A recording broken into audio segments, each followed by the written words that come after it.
ನಮಸ್ಕಾರ, ತೇಜಸ್ ನ್ಯೂಸ್ನ ಬ್ರೇಕಿಂಗ್ ಅಪ್ಡೇಟ್ಗೆ ಸ್ವಾಗತ. ನಾನು ಸುಷ್ಮಿತಾ. 100 ಕೋಟಿಗೂ ಅಧಿಕ ವೆಚ್ಚ ಖರ್ಚು ಮಾಡಿ ಕಟ್ಟಿದ 6 ಮಹಡಿಯ ಬ್ರಿಮ್ಸ್ ಕಟ್ಟಡ, ಬೃಹತ್ ಕಟ್ಟಡ.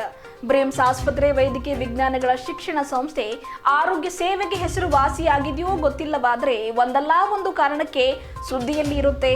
ಒಂದು ಅವಾಂತರ ಮುಗಿದಿಲ್ಲ, ಒಂದು ಅವಾಂತರಕ್ಕೆ ಪರಿಹಾರ ಕಂಡುಕೊಂಡಿಲ್ಲ ಅಂದ ಕೂಡಲೇ ಇನ್ನೊಂದು ಅವಾಂತರ ಸೃಷ್ಟಿಯಾಗಿರುತ್ತೆ.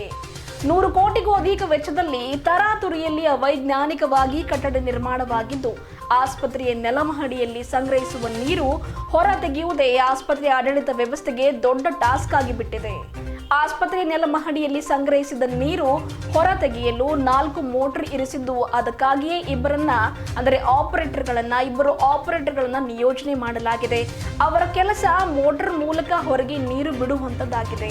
ಇನ್ನ ಒಂದಿಷ್ಟು ವಿಷಯಗಳ ಬಗ್ಗೆ ಬೆಳಕು ಚೆಲ್ಲುವುದಾದ್ರೆ, 2018 ಹಾಗೂ 2023 ವಿಧಾನಸಭಾ ಚುನಾವಣಾ ಸಂದರ್ಭಗಳಲ್ಲಿ ಯಾವುದೇ ವೇದಿಕೆ ಇದ್ರೂ ಕೂಡ 100 ಕೋಟಿ ಅನುದಾನ ತಂದು ಬ್ರಿಮ್ಸ್ ಆಸ್ಪತ್ರೆ ಕಟ್ಟಿದ್ದೇವೆ ಎಂದು ಪ್ರಚಾರ ಗಿಟ್ಟಿಸಿಕೊಂಡು ಪ್ರಚಾರ ಮಾಡುವ ಮೂಲಕ ಗೆದ್ದಿರುವ, ಹೆಮ್ಮೆಯಿಂದ ಹೇಳಿಕೊಳ್ಳುವ ಬೀದರ್ ಉತ್ತರ ಕ್ಷೇತ್ರದ ಶಾಸಕರು ಜೊತೆಗೆ ಪೌರಾಡಳಿತ ಸಚಿವರು ರಹೀಂ ಖಾನ್ ಅವರೇ ಒಮ್ಮೆ ಈ ಬ್ರಿಮ್ಸ್ ನೆಲಮಹಡಿಯ ವೀಕ್ಷಣೆ ಆದ್ರೂ ಮಾಡಿ. ಜೊತೆಗೆ ಜಿಲ್ಲಾ ಉಸ್ತುವಾರಿ ಮಂತ್ರಿ ಈಶ್ವರ್ ಖಂಡ್ರೆ ಅವರೇ ಬ್ರಿಮ್ಸ್ ನೆಲಮಹಡಿಯ ವೀಕ್ಷಣೆ ಮಾಡಿ ಅಂತ ಸಾರ್ವಜನಿಕರು ಅಳಲಾಗಿದೆ. ಇನ್ನು ಈ ಬ್ರಿಮ್ಸ್ ನೆಲಮಹಡಿಯಲ್ಲಿ ನೀರು ಸಂಗ್ರಹ ಹೊಸದೇನಲ್ಲ, ಅಂದ್ರೆ ಬ್ರಿಮ್ಸ್ ನೆಲಮಹಡಿಯಲ್ಲಿ ನೀರು ಸಂಗ್ರಹವಾಗುವುದು ಹೊಸದೇನಲ್ಲ. ಬ್ರಿಮ್ಸ್ ಆಸ್ಪತ್ರೆಗೆ ವೈದ್ಯಕೀಯ ಶಿಕ್ಷಣ ಸಚಿವ ಡಾಕ್ಟರ್ ಶರಣಪ್ರಕಾಶ ಪಾಟೀಲ್ ಅವರು ಅಕ್ಟೋಬರ್ 30, 2024ಕ್ಕೆ ದೂರುಗಳ ಸರಮಾಲೆ ಬೆನ್ನಲ್ಲೇ ಭೇಟಿ ನೀಡಿದ ಸಂದರ್ಭದಲ್ಲಿಯೂ ಕೂಡ ಸಚಿವ ಈಶ್ವರ್ ಖಂಡ್ರೆ, ಸಚಿವ ರಹೀಂ ಖಾನ್ ಅಧಿಕಾರಿಗಳಾದಿಯಾಗಿ ಬ್ರಿಮ್ಸ್ ನೆಲಮಹಡಿಯ ವೀಕ್ಷಣೆ ಪರಿಶೀಲನೆ ಮಾಡಿದ್ರು.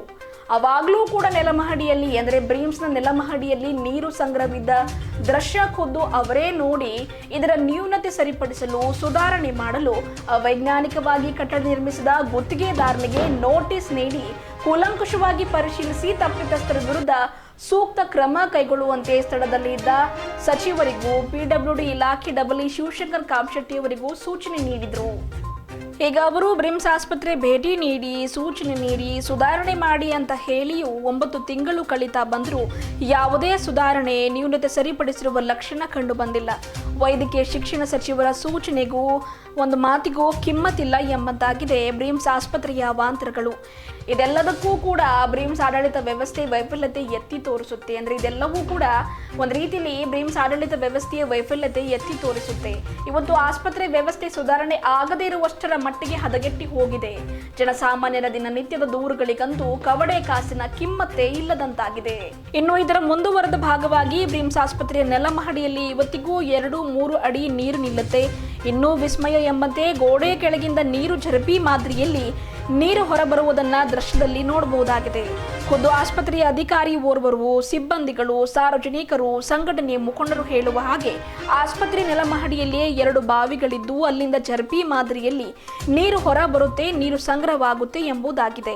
ಇನ್ನೂ ವಿಶೇಷ ಎಂಬಂತೆ ಪೈಪ್ನಿಂದ ನೀರು ಹೊರ ಬರುತ್ತಿರುವುದನ್ನು ನೋಡಿ ಈ ನೀರು ಎಲ್ಲಿಂದ ಬರುತ್ತು ಗೊತ್ತಾ? ಬ್ರಿಮ್ಸ್ ನಲ್ಲಿ ಮುಂಚೆ ಬಾವಿ ಇತ್ತು, ಆ ಬಾವಿ ನೀರು ಸಂಗ್ರಹವಾಗುತ್ತೆ, ಅದೇ ನೀರು ಮೋಟರ್ ಹಚ್ಚಿ ಹೊರ ತೆಗಿತಾರೆ ಎಂಬುದಾಗಿ ಇಬ್ಬರು ವಿದ್ಯಾರ್ಥಿಗಳು ಅಂದರೆ ಬ್ರಿಮ್ಸ್ನ 2 ವಿದ್ಯಾರ್ಥಿಗಳೇ ಮಾತಾಡಿಕೊಂಡು ಹೋಗುವುದನ್ನ ನೋಡಿದ್ದೇವೆ.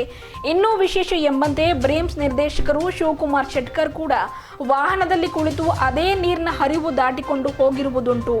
ಬ್ರಿಮ್ಸ್ ನಿರ್ದೇಶಕರಿಗೆ ಇದು ಹೊಸದಲ್ಲ. ಆದರೆ ಆಸ್ಪತ್ರೆಗೆ ಸಂಬಂಧಿಸಿದ ಸಮಸ್ಯೆ ಬಗ್ಗೆ ಬ್ರಿಮ್ಸ್ ವೈದ್ಯಕೀಯ ಅಧೀಕ್ಷಕರು ಡಾಕ್ಟರ್ ಶಿವಯೋಗಿ ಬಾಳಿ ಅವರಿಗೆ ಕೇಳಿದರೆ ಪ್ರತಿಯೊಂದಕ್ಕೂ ಕೂಡ ಬ್ರಿಮ್ಸ್ ನಿರ್ದೇಶಕ ಡಾಕ್ಟರ್ ಶಿವಕುಮಾರ್ ಶೆಟ್ಕರ್ ಕಡೆ ಬೊಟ್ಟು ಮಾಡಿ ತೋರಿಸ್ತಾರೆ. ಇನ್ನು ಶೆಟ್ಕರ್ ಅವರಿಗೆ ಈ ಬಗ್ಗೆ ಕೇಳಲಿಕ್ಕೆ ಹೋದರೆ ಬ್ರಿಮ್ಸ್ ವರದಿ ಬಿಟ್ಟು ನಿಮಗೆ ಯಾವುದು ವರದಿ ಸಿಗಲ್ವೇನು? ಬ್ರಿಮ್ಸ್ ಸುತ್ತಮುತ್ತ ಓಡಾಡುವುದೇ ನಿಮ್ಮ ಕಾಯಕನ, ಬೇರೆ ಯಾವುದೂ ಇಲ್ವಾ ಎಂದು ಉಲ್ಟಾ ಚೋರ್ ಕೋತ್ವಾಲ್ಕೋ ಡಾಟೆ ಎನ್ನುವ ಹಾಗೆ ದುರಾವರ್ತನೆ ಮಾಡಿದ್ದಾರೆ. ಸಾರ್ವಜನಿಕ ಹಿತದೃಷ್ಟಿಯಿಂದ ಕೇಳಲಿಕ್ಕೆ ಹೋದವರಿಗೆ ಹೋಗಿ ಕಮರ್ಷಿಯಲ್ ದೊಡ್ಡ ಅಂಗಡಿಗಳ ವರದಿ ಮಾಡಿ, ಮಾಲ್ನವರಿಗೆ ಕೇಳಿ ಅವರು ವರದಿ ಮಾಡಿ, ರಸ್ತೆ ಎನ್ಕ್ರೋಚ್ ಮಾಡ್ತಾ ಇದ್ದಾರೆ ಹೋಗಿ ಅವ್ರಿಗೆ ಕೇಳಿ ಅಂತ ವರದಿ ಯಾವುದನ್ನ ಮಾಡಬೇಕು ಯಾವುದನ್ನ ಮಾಡಬಾರ್ದು ಎನ್ನುವ ಪರಿಪಾಠ ಹೇಳಿಕೊಡ್ತಾ ಇದ್ದಾರೆ. ಇವತ್ತು 24 ಗಂಟೆಗಳ ಕಾಲ ವರ್ಷಾಂಚಾರಿ ಈ ರೀತಿ 550 ಹಾಸಿಗೆ 6 ಅಂತಸ್ತಿನ ನೆಲಮಹಡಿಯಲ್ಲಿ ನಿರಂತರ ನೀರು ನಿಂತಿದ್ರೆ ಹೇಗೆ ಅಂತ, ಇದಕ್ಕೆ ಶಾಶ್ವತ ಪರಿಹಾರ ಇದುವರೆಗೂ ಯಾಕೆ ಸಿಕ್ಕಿಲ್ಲ ಎಂಬುದು ಸಾರ್ವಜನಿಕರ ಯಕ್ಷ ಪ್ರಶ್ನೆಯಾಗಿದೆ. ಇನ್ನು ದೃಶ್ಯಾವಳಿಯಲ್ಲಿ ನೋಡುವ ಹಾಗೆ ಆಸ್ಪತ್ರೆಯ ಪಿಲ್ಲರ್ಗಳು 2-3 ಅಡಿವರೆಗೂ ನೀರು ನಿಂತಿರುವುದು ನೋಡ್ತಾ ಇದ್ದೀರಿ.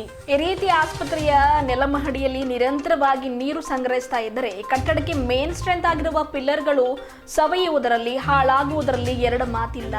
ಯಾವ ಸಮಯದಲ್ಲಿಯೂ ಯಾವ ಅವಘಡ ಸಂಭವಿಸಬಹುದು ಎನ್ನುವ ಆತಂಕದಲ್ಲಿ ಜನರಿದ್ದಾರೆ. ಆಸ್ಪತ್ರೆ ಕಟ್ಟಡ ಕಟ್ಟಿ ಬರೀ 7 ವರ್ಷ ಆಗಿದೆ, ಆಗಲೇ ಗೋಡೆಗಳಲ್ಲಿ ಬಿರುಕು ಬೀಳುವುದು, ಗೋಡೆ ಶಿಥಿಲಾವಸ್ಥೆಗೊಂಡಿರುವುದು ಕಾಣಬಹುದಾಗಿದೆ.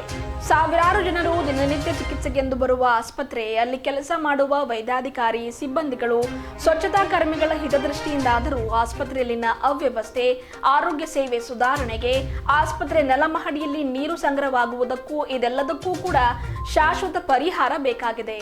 ಹಾಗಾಗಿ ಸಾರ್ವಜನಿಕರ ಹಿತದೃಷ್ಟಿಯಿಂದಾದರೂ ಮಾನ್ಯ ಆರೋಗ್ಯ ಸಚಿವರು ದಿನೇಶ್ ಗುಂಡೂರಾವ್ ಅವರು, ವೈದ್ಯಕೀಯ ಶಿಕ್ಷಣ ಸಚಿವ ಡಾಕ್ಟರ್ ಶರಣಪ್ರಕಾಶ ಪಾಟೀಲ್ ಅವರು, ಬೀದರ್ನ ಜಿಲ್ಲಾ ಉಸ್ತುವಾರಿ ಮಂತ್ರಿಗಳಾದ ಈಶ್ವರ್ ಖಂಡ್ರೆ ಅವರು ಹಾಗೂ ಕ್ಷೇತ್ರದ ಶಾಸಕರು, ಪೌರಾಡಳಿತ ಸಚಿವರು ಆಗಿರುವ ರಹೀಂ ಖಾನ್ ಅವರೇ ಇತ್ತ ಕಡೆ ಗಮನ ಹರಿಸಿ ಕಟ್ಟುನಿಟ್ಟಿನ ಕ್ರಮ ಕೈಗೊಳ್ಳಿ, ಕಟ್ಟುನಿಟ್ಟಿನ ಸುಧಾರಣೆ ಮಾಡಿ ಎಂಬುದು ಸಾರ್ವಜನಿಕರ ಆಗ್ರಹವಾಗಿದೆ.